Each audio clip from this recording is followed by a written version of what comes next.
हूँ आपके दोस्त मन कुरैशी। और मैं हूँ आपके दोस्त अनिकृति चौहान।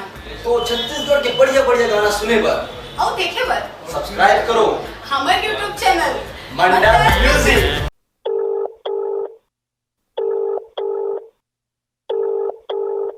हेलो हेलो कौन? हेलो सारी। कौन? बिलई। अरे भाटो। हाँ सुनना। हाँ बोलना। अरे ये साल हमारे यहाँ होली खेले बार आबे का? नहीं दादा मैं नहीं आऊँ। अड़बड़ रंग लगा थसते हैं।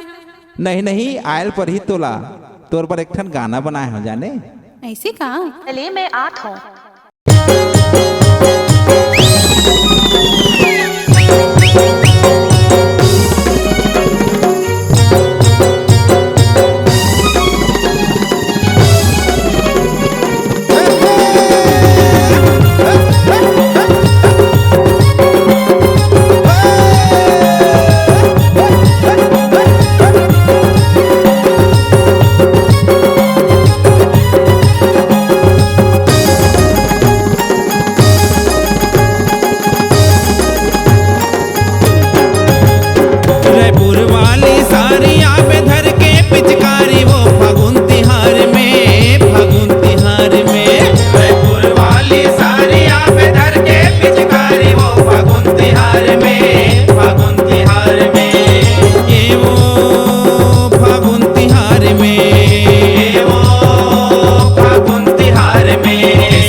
दिलवाला सारी वो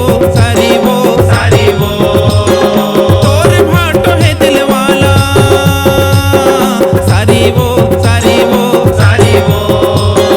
तोर भाटो है दिलवाला नाम है डेविड निराला फागुन तिहार में तोरे भाटो है दिलवाला नाम है डेविड निराला फागुन तिहार में